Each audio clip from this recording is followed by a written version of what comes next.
Francisco Duque clearing the air as confusion hounds the second COVID-19 booster.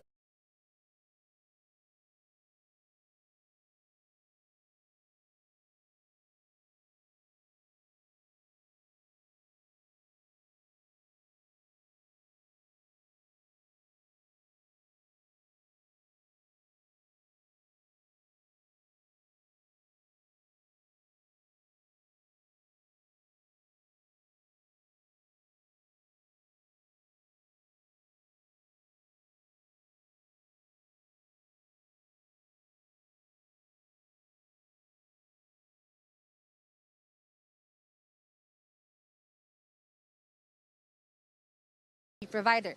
And for a hefty pay, they claim that they can alter voting results for or against a paying candidate.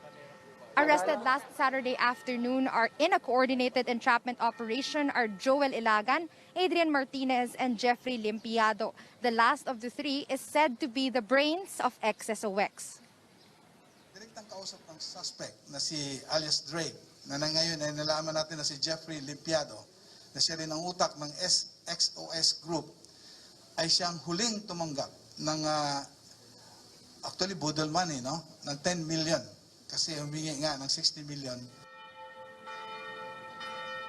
The Cybercrime Investigation and Coordinating Center, together with the PNP Anti-Cybercrime Group, caught the suspects in separate locations in Imus, Cavite, and Santa Rosa, Laguna, after 3 meetings with an undercover agent posing as a client.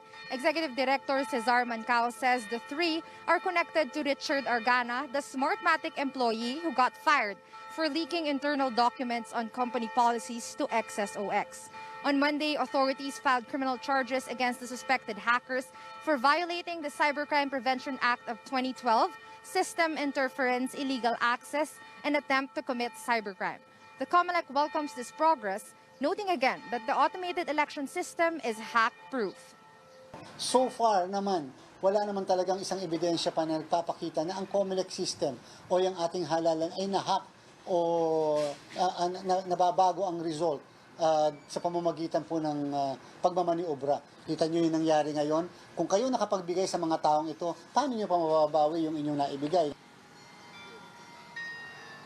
Apart from the Smartmatic breach, the same group is also being blamed for defacing the COMELEC's website, the hacking of different websites, credit cards, and online bank transactions, as well as some incidents of ransomware, where they supposedly infiltrate local websites and demand cash from its original owners. Back to you, Pia. Mel, what does the COMELEC know about these hackers?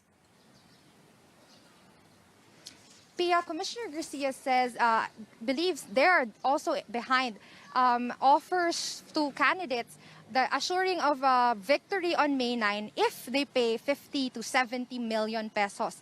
Now, Garcia hopes these hackers will also disclose others who are part of this hacking syndicate.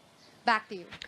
Melissa Lopez there reporting from COMELEC's headquarters in Manila, which is just a stone's throw away from the Manila Cathedral, which is why earlier we could hear church bells pealing. Now, Smartmatic welcoming this development. In a statement, the poll technology provider says, quote, this will go a long way in assuring the public that authorities are serious in protecting the integrity of the elections, unquote, and that it will put closure to the issue once and for all. Smartmatic earlier clarified that the information contained in the stolen data had to do with company policies and manuals and rules related to out-of-office work. Meanwhile, Senate Electoral Reforms Committee Chairperson Amy Marcos separately saying they are still gathering details on the operation and the suspects. Well, just 13 days to go before the Filipino vote, Senator Ping Lacson canceling all his activities in the Ilocos region today. He denied that local politicians tried to deny or block his activities and says he will try to reschedule in the region before the elections. Masyadong tight yung binigay na schedule ng staff. So kanina nga medyo sinisita ko. Bakit parang pang Superman naman yung binigay na schedule, baka hindi kayanin. Kasama na rin ako siguro sa mga nag-commit ng lapses doon na hindi ko agad na-review yung itinerary. So nung makita kong sobrang dikit, sabi ko, teka muna, baka mamatay ako rito. Lacson held a town hall in the province of Abra today where only dozens of people showed up. He says he was briefed early on that only a few people will participate because of a supposed threat to residents not to join the political activities of those running against incumbent officials. Lacson is allied with the Bersamin family, whose members are running for a number of positions in Abra. May namatay na nga rito sa Pilar Town. Meron ng insidente. So sana naman yung kasi they always thrive on ignorance, parang abuse, fear and ignorance ng mga botante. Parang keep them poor and keep them uneducated or keep them ignorant. Na sa ganon, nakadepende lagi sa mga warlords. I just hope na sa whole country wala na sanang ganon kasi primitive times yun eh. One of Vice President Leni Robredo's daughters, Trisha, asks the National Bureau of Investigation to probe the spread of an alleged lewd video with her name on the internet. Trisha says she hopes the NBI can identify the source so they can file appropriate charges. Robredo's eldest daughter, Aika, first sought the NBI's help to investigate a fake malicious video that the vice president claimed was from the Marcos campaign. Marcos' spokesperson, Vic Rodriguez, accused Robredo of resorting to dirty politics.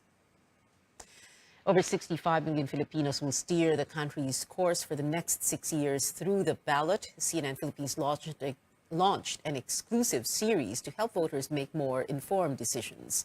Our senior anchor, Rico Hizon, sat down with Yodi de Guzman in the first of our in-private interviews with presidential candidates. Chrissy Di Matulak sums up that conversation in this report. From labor leader to presidential hopeful, Yodi de Guzman says he's now ready for a bigger responsibility after 38 years of fighting for the rights of workers. First time ito na tumayo bilang tumakbong presidente ng bansa na galing sa labor. Kaya hindi na tayo maobligang mamili ng lesser evil na tinatawag. Kundi mayroon na silang totoong kakampi sa kanilang laban. De Guzman stayed true to his advocacy, pushing for the welfare of the labor sector. If he wins the presidency, he says his first order of business is to finally put an end to contractualization.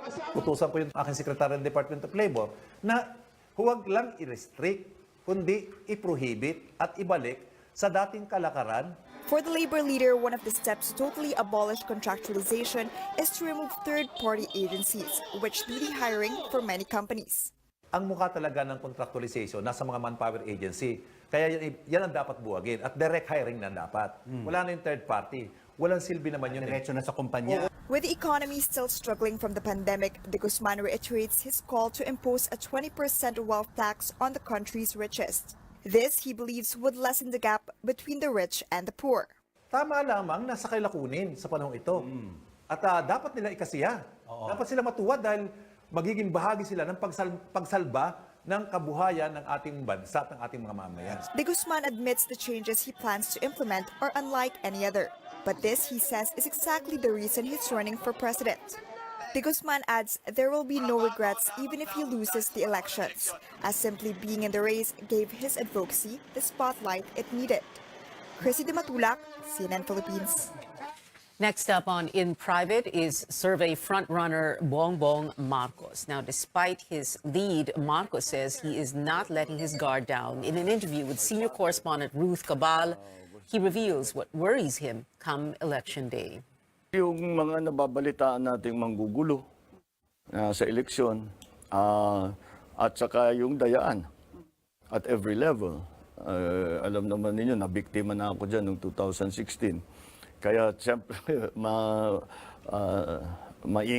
kailangan maging maingat dyan kasi nakita ko na kung ano yung maaring mangyari. So, yun ang aking inaalala na magkagulo o may manggulo at saka subukan na may isusubok na dayaan ulit. In 2016, Marcos filed an electoral protest against Vice President Leni Robredo, but the Supreme Court, which is acting as the Presidential Electoral Tribunal, dismissed his motion in 2021, saying he failed to prove his claims. Catch the full interview with Marcos tonight at 8. The Commission on Elections has yet to set the guidelines for sit-down interviews with candidates supposed to air next week. Commissioner George Garcia says rules, questions, and panelists from its new partner, the Kapisanan ng mga Broadcasta ng Pilipinas or KBP, still need the full Commission's approval. He says he wants more meaningful sessions amid the collapsed debates deal, with the blame pinned on private sponsor Impact Hub Manila. In an interview on News.ph, COMELEC Commissioner Ray Bulay says the COMELEC initially thought it will partner with the media in mounting the debates. Would you have preferred just allowing the media networks in partnership with radio stations, with newspapers, the academe, and KBP mount these debates? And then, hindi naman mo problema ang COMELEC, in other words. So, parang sana ganun na lang ginawa ng COMELEC mula umpisa. Yes, I am very much in agreement with that, Pia. Actually, that was the former setup, and we thought all the while that it's going to be the same setup allowed by our own resolution. Presidential candidate Leody de Guzman calls on the COMELEC to reconsider its one-on-one interviews. While he still plans to attend the poll body's upcoming panel interview, he says it will not benefit voters as much as a debate would. The hour-long interviews are planned to be taped as live and will air from May 2 to May 6 in KBP partner media networks.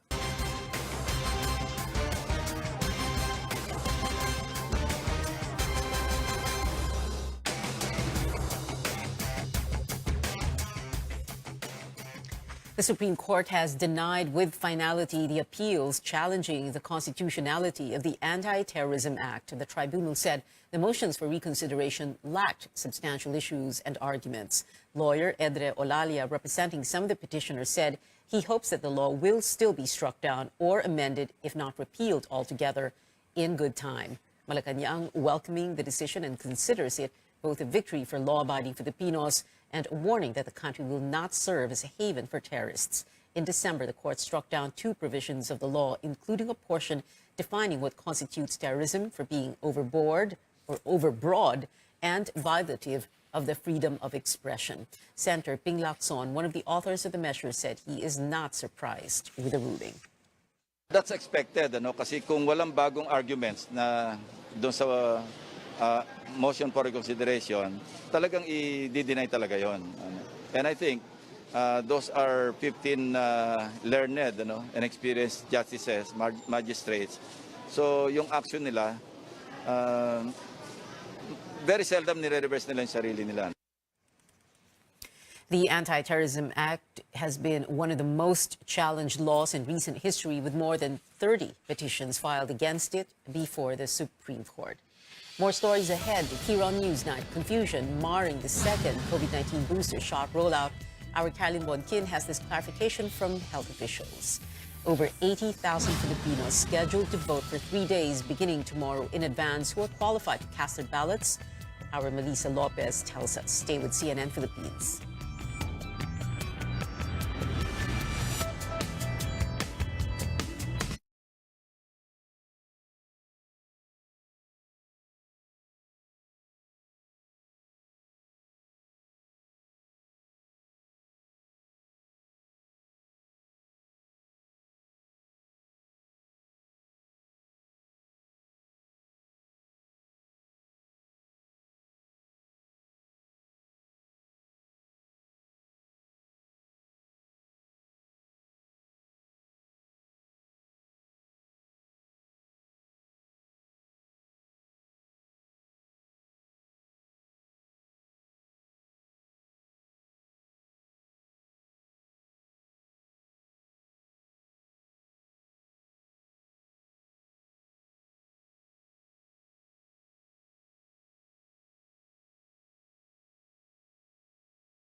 You're watching Newsnight on CNN Philippines. It's final. Only select persons with underlying conditions can get a second COVID-19 booster shot. For now, hospitals earlier began administering an additional booster to priority groups not yet approved by the health department.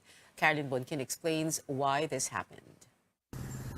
The Project 7 Social Hygiene Clinic in Quezon City takes care of patients with sexually transmitted diseases. On Tuesday, the clinic began administering second COVID-19 vaccine booster shots to persons living with HIV. They're among select groups with weak immune system allowed to have an extra booster shot. Ryan, who's been living with HIV for 4 years, were among the first in line. Iniisip ko it's prevention better than cure. Kasi kung hindi tayo mag-aano sa sarili natin, tayo yung mahihirapan din eh. Angel recently found out he has an HIV infection and does all he can to stay healthy. He's thankful the clinic offers COVID-19 vaccines. Super laking tulong po kasi nahirapan po ako magpa-schedule ng bakuna ko, and then sila na po nag-proactive na magpabakuna ka. Yung risk kasi of COVID among this cohort o itong mga grupo ng mga pasyenteng ito, napaka mataas. Kaya maigi na yung mabigyan na sila ng booster dose sa lalong madaling panahon. Aside from Navotas and Valenzuela, second booster shots are now available in all Metro Manila cities and municipality. But they are only for people with weak immune systems, like persons living with HIV and cancer, those undergoing steroid treatment, and transplant or bedridden patients. Health Secretary Francisco Duque says senior citizens and healthcare workers shouldn't get a second booster just yet, asking them to wait for guidelines. He says some hospitals administered the second booster shots to health workers without underlying conditions on Monday due to confusion with the Food and Drug Administration memo. The FDA allowed a second booster for moderately and severely immunocompromised individuals, health workers, and senior citizens. But the Health Technology Assessment Council, or HTAC, only gave the go signal for select persons with underlying illness. Yung available data ay para sa mga immunocompromised pa lamang. Ngayon, may mga karagdagan datos na kinakalap ang HTAC. So I think Thursday or Friday, they will sit down to find out if there is enough data and evidence to support that the second booster dose will be good for the healthcare workers as well as for the senior citizens and the rest of those with comorbidities. But while the government vaccination moves to its next phase, health workers still face the tough task of convincing those qualified to get the first booster shot. The health secretary appealing to them to get boosted now and not when there's another surge in COVID-19 cases. Caroline Bonkin, CNN Philippines. A global health facility will replace millions of expired and expiring COVID-19 vaccines in the country. Health Secretary Francisco Duque says it's still unclear if the COVAX facility will replace not just the donated doses, but also those procured by the government and the private sector. Officials are coordinating with the COVAX audit team for the supply. Despite the welcome news, the pandemic watchdog warns of a fresh surge in infections because of the new Omicron subvariants. The Octa Research Group says active cases could reach 50 to 100,000 soon, or 5 to 10,000 new cases every day. It is monitoring the surge in South Africa and India, which have similar characteristics with the Philippines. Octa says it is not recommending another lockdown.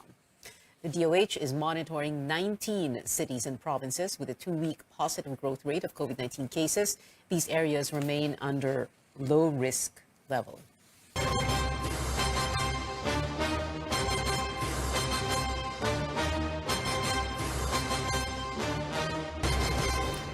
COMELEC places more areas under its control amid threats of election-related violence in the run-up to May 9.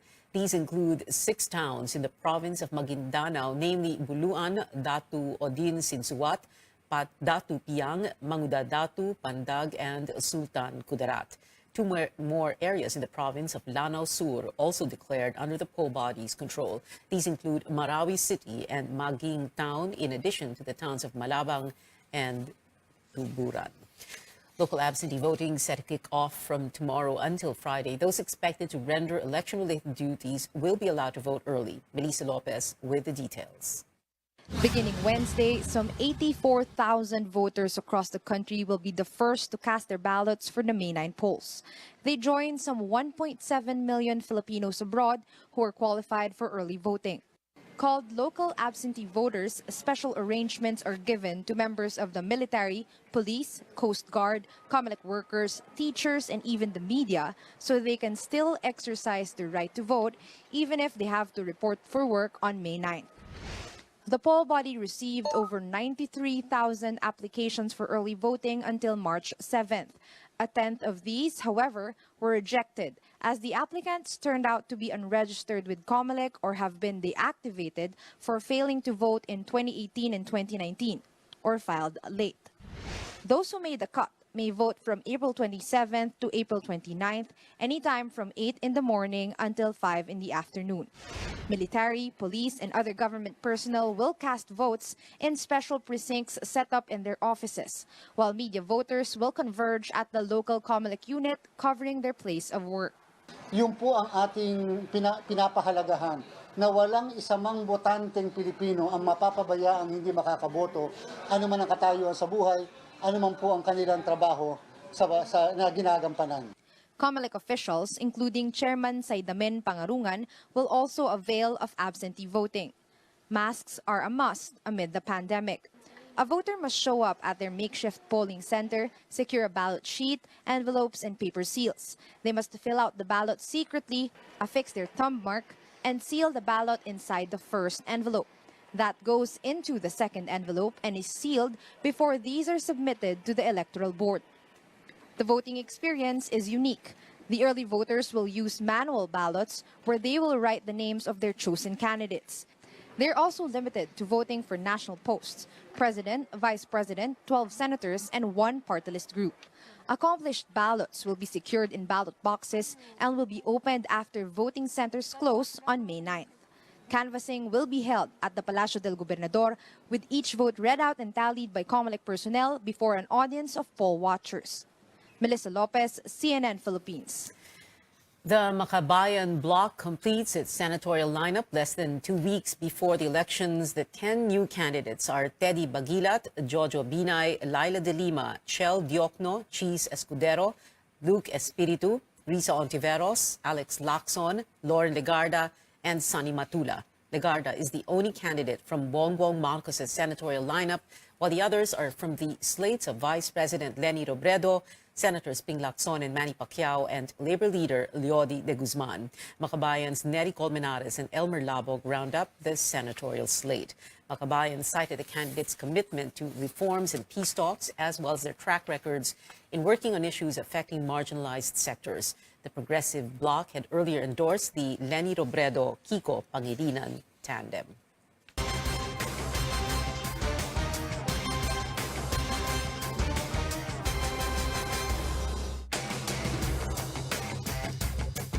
Up next on Newsnight, one UAAP basketball team inches closer to a Final Four ticket, while another now has a twice-to-beat edge. You're watching CNN Philippines.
Welcome back. It is official. Twitter is selling itself to the richest man in the world. At stake in the buyout, $44 billion, or in pesos, 2.3 trillion.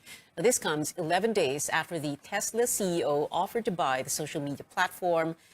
Getting rid of spam bots and authenticating all humans are among the billionaire's plans for Twitter. UAAP News now. The FEU Tamaraos boosted their final four chances with today's triumph against the De La Salle Green Archers at the Mall of Asia Arena, 67-62. FEU has 6 wins and 6 losses, putting itself at 4th spot, now above Adamson in the standings. Meanwhile, the UP Fighting Maroons secure a twice-to-beat advantage in the Final Four. After reaching their 10th win, UP crushed the UE Red Warriors 81-68. And the Ateneo Blue Eagles still soaring on top of the standings with their 12th consecutive win. Ateneo demolished Adamson 91-57. And that is it for tonight. I'm Pio Ontiveros for Newsnight, where we go above and beyond the headlines.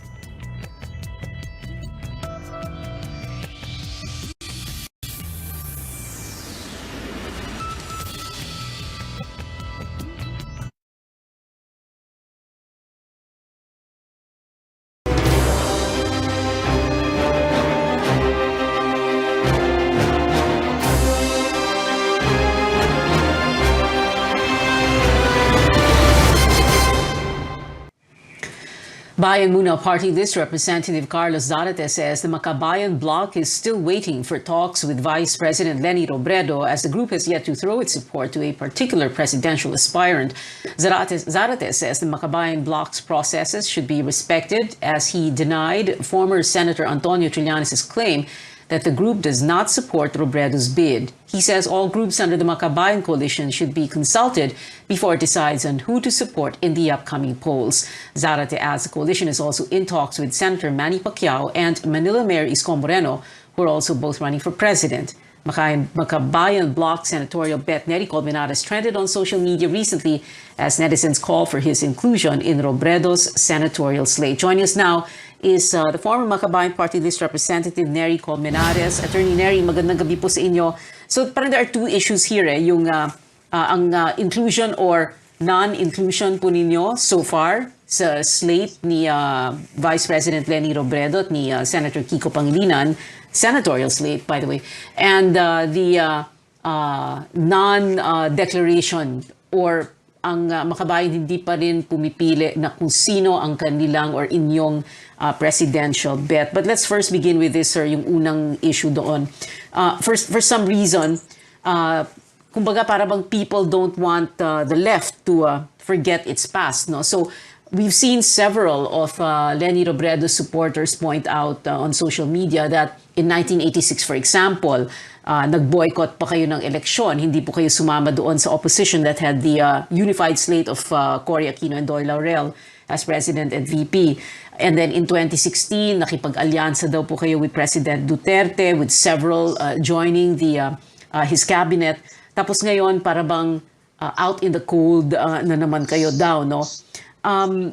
What's going on, no? Bakit parang inuungkat po ito? Bakit nilalabas na naman ito? What's going on in the forces that are supposed to be arrayed against the Duterte and Marcos, the possible Duterte and Marcos team up? Yes, well, actually, yung 2016, it's been dredged up again. But I would like to express assured yan talaga. We supported Grace Poe until the very end. So, klaro yan sa amin. No? So, sa akin, hindi dapat iungkatin yan. Pero sige, kung ungkatin man yan, ito ang issue ngayon. We are going to unite sana to oppose the return of the Marcoses and of course President Duterte in Malacanang. It is clear naman, Pia, that we are part of the opposition eh. So I hope na makilala naman ng lahat yan. Marami kaming mga activists and human rights defenders na namatay under President Duterte precisely because he considers us as an opposition, a part of the opposition, at very scathing talaga yung attacks namin sa kanya, and is intolerant of dissent. We know that. So I'm not saying that the other political parties did not suffer death or may mga arrested din sila o posible may mga patay na rin sila. But I'm saying na we are genuinely opposing President Duterte. We did not support President Duterte in 2016. In fact, that is already clear para sa amin. No? If you look at the meeting, the avance of Makabayan in 2016, we said there, right there sa last speech of the election, ano ang gusto nyo? Kamay na bakal or presidenteng may puso? Klaro talaga yung aming decision doon. Now, the fact that some members of Makabayan campaigned for President Duterte should not sana render the entire Makabayan process as parang nag-Duterte na kami. The fact that certain liberal parties, for example, supported Duterte, I wouldn't go to the lengths of saying that Liberal Party went for President Duterte. So sa akin, ganun yung context sana dyan na titingnan ng lahat. Yeah. But in any case, nandito na tayo sa 2022 because right now, and I hope opposition yung mag-unite ng opposition against him. Oo nga eh. Oo, kasi from the outside, para bang what it looks like, Attorney Neri, is para bang lahat nagtuturuan ba? Kasi ikaw, parang ganun na nangyayari, no? So, Yes. you know, I wanted to ask you, in your estimation, no, what do you think really is getting in the way of uniting or unifying the opposition against a possible Duterte Marcos? Kasi yun ang, para bang yun ang common, ano? Yun ang sinasabi ng apat na grupo eh. So, if you were to say it in one word, Attorney Neri, ano po ba? What is getting in the way of unity? Yeah, mahirap sa one word, Pia, di ba? Kasi there are various reasons there, I guess. Hindi mo pwedeng sum up. Yeah. Pero is it uphill? For a long period of time, Duterte was so very effective in intimidating everybody.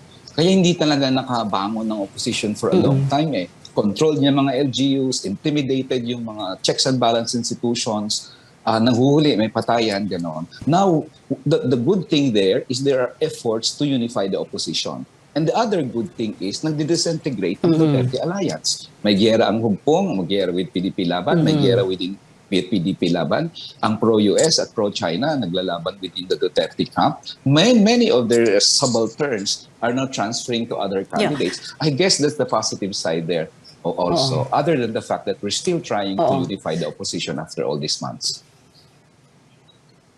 Yeah, okay. Well, you're pointing to two, well, in a way, sir, external factors, because the disintegration, like you said, of the Duterte alliances with so many groups, and then the Duterte administration going after going after all these critics of his, no? But what is it within? Kasi syempre may external at may internal din Yes. Ano po ba yung problema? May internal There is something within itong apat na grupo, pati yung sa inyo, that is preventing this. What is it? Well, President Leni Robredo tried to talk to the other opposition candidates at siguro na nalaman niya kung ano ang dahilan dito. Para sa akin talaga yung mayroong sigurong dahil walang history ng cooperation, yung all the opposition, all those candidates running against the Duterte candidate, siyempre, there is the need to magpakilanlanan sila. And I hope magkakaroon ng trust basis din among themselves. Now, mga supporters, I mean, you cannot control your supporters. But ang palagi kong sinasabi, ang mga candidates themselves, they should not be swayed by the voices sa social media. If they want to unite, they should do that. Is that possible still? Well, it's more difficult now. Nagsasagutan na yung mga presidential candidates. But I would like to think na sana somewhere along the way, they will realize that only one of them can win. And only one of them can therefore, they should support the other who can win. Diba? Well, Duterte will be very vindictive if he wins. He will go after all opposition candidates na lumaban sa kanya if he returns to Malacanang. Yeah, well, I like how you're so positive about this, parang sinasabi po ninyo, somewhere down the road, you will unify. Yeah. Sandali lang po, Attorney Neri, kanina sabi po ninyo, President Leni Robredo, or did you say Vice before you said President? Nag-slip of the tongue po ba kayo? Or did I hear you right? No. Huh? I meant Vice President Robredo. You meant Vice President, but you said I meant President. Vice President. Sorry, okay, sorry so- about that. Okay, pero I- what are I you meant saying? Vice, Siya na po ba yung pero siya na po ba yung pinili ninyo ng makabayan or siya na ba yung napupusuan ninyo? Kasi may ganyan sir. Ano yan, slip of the tongue, ganon? No. Yeah, slip of the tongue yun. Kasi Vice No. President, ano lang yun, slip of the tongue. Klaro ang aming pronouncement yan. Wala pa kaming pinipili na kandidato sa ngayon. In fact, si Vice President Lady, we've Okay. been wanting to talk to her for some time to discuss issues and platforms. Unfortunately, it failed for some reasons. But we're still hopeful at sinabi niya that 12 slot is still open at yung issue ng platform very important. Okay. At Pia, I'd like to stress lang, the issue of platform is very important for us because we have constituencies. Now, inclusion in the slate is Yes. part lang yan, 50% lang yan. But it's not merely what is in it for me. It is also what is in it for the people. Yeah. So we need to go to our members and say, well, Yeah. this candidate believes in land reform or believes against contractualization siya or whatever. And it's very important, crucial sa aming ganung discussion. Okay. And because we have Yeah. not talked with the Vice President, hindi kami makadecide sa ngayon. Okay. So inclusion in the slate, let's leave it for a little later in the show. No? But I wanted to ask about Okay. itong, yun nga, no, yung sinasabi po yun, you have to go back to your people and explain kung ano ba yung platform nito, ganito, ganyan. No? So Yes. ang isang issue dito is yung mga makakasama mo sa slate. Meron po ba kayong ayaw makasama sa slate? Na para bang, as far as you're concerned, non-negotiable, I'm not gonna take it kung kasama ito si so or so and so sa slate. Pero po ba kayong ganon or you're not going to be choosy? In the first place, when Vice President Robredo excluded me from her announced slate, my position and our position has been, it's her prerogative. It's the prerogative of the presidential candidate to choose their senator. I don't think it's in my place to tell her what to do, di ba? So maybe I could agree or disagree with some of the slate, but in the end, it's her choice. So I don't think I will intervene doon sa kanyang slate and tell her. Now, supporters and other allies and so on of President Leni Robredo, of course, they have all the right to speak. But me, I would be presumptuous probably to say na, oy, pag mapili ako dyan, ayoko ng ganyan, ayoko ng ganyan. Secondly, and more importantly, dapat ang stress na natin dito, unification of the opposition. Hindi pwedeng magtirahan na, ayoko niyan. It will create more dissension. Tatawanan tayo ni Duterte at ni Marcos dito eh. So para sa akin, mas yun ang focus siguro.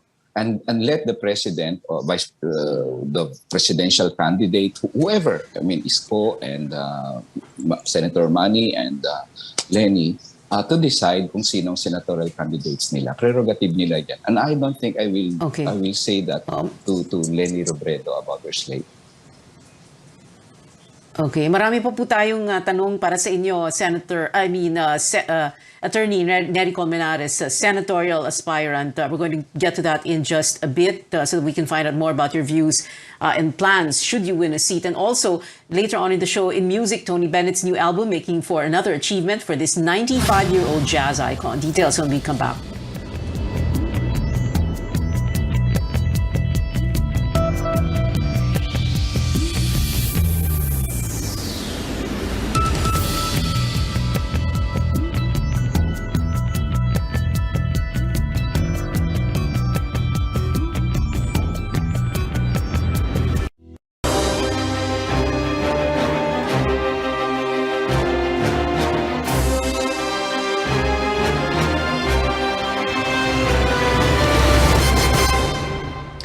Welcome back to CNN Philippines. Still with us is Makabayan senatorial aspirant Nery Colmenares. Attorney Nery, there are a few candidates on the slate of VP Leni Robredo who have, to say it very mildly, have reservations about you.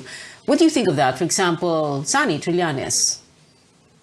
Well, when we were informed by the camp of Vice President Leni Robredo about more than 2 weeks ago that there were objections, and we were informed it was Senator Trillanes. I didn't raise it. We didn't raise it anytime.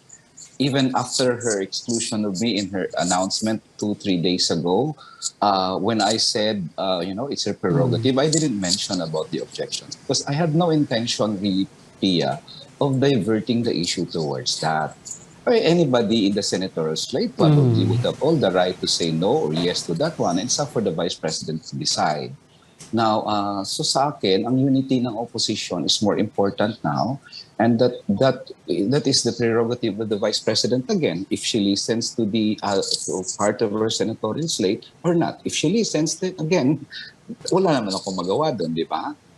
But if she believes in that the kabayan can help, our national machinery can help, our 3.5 million voter base can help, our poll watchers can help, our social media warriors can help, then so be it. Then we will be very happy. What is clear, we want to defeat Duterte and Marcos here. So whether we're part of any slate or not, we will pursue this endeavor to make sure that they are not in Malacanang in 2022.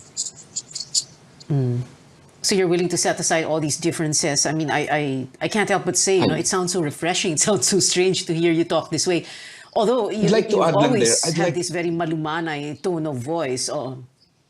Yeah, I'd like to add there, Pia, this election is really very different from the other elections. This is survival na ito nating lahat ang at stake dito. We cannot have another 6 years of this kind of COVID response. We cannot have another 6 years of pinamimigay ang ating mga yamang dagat sa China. We cannot have that.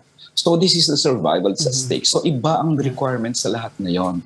At sinasabi ko sa mga kasama namin na kahit we can demand from the candidates to unite, but we must also show among ourselves that we unite.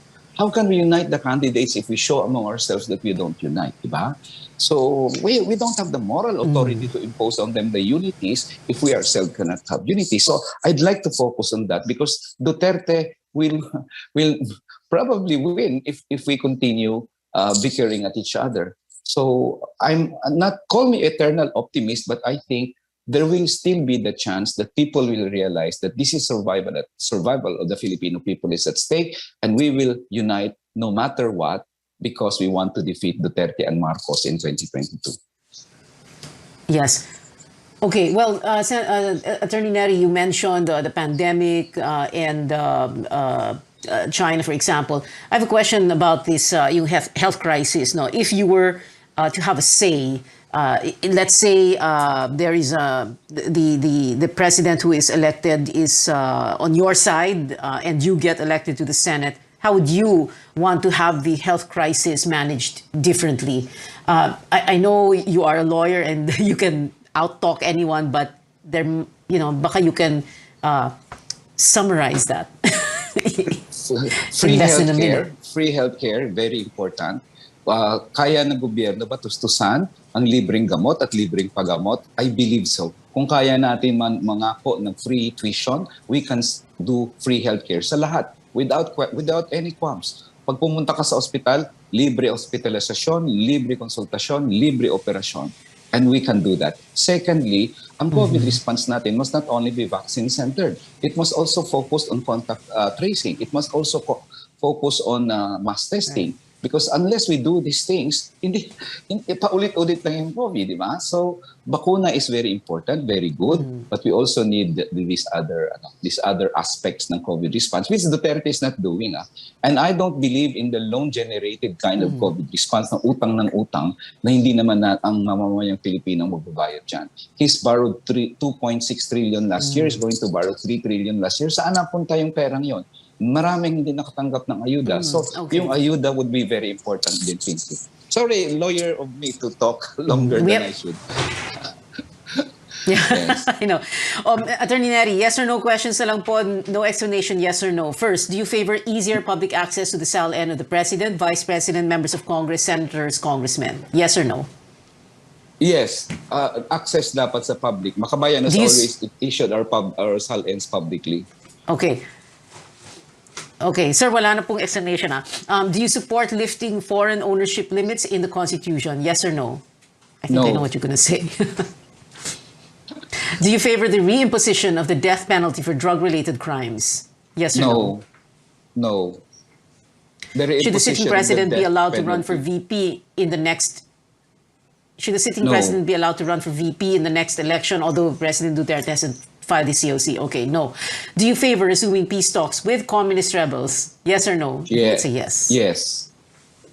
Peace is And important. lastly, yes. should the country be more aggressive in protecting its maritime interests in the West Philippine Sea? Yes or no, sir? Yes, very much. We should be more aggressive than now. Attorney Nery We need to Colmenares, thank you, protect- sir, very much for joining us tonight here on Newsnight on Up Close. Salamat po, sir.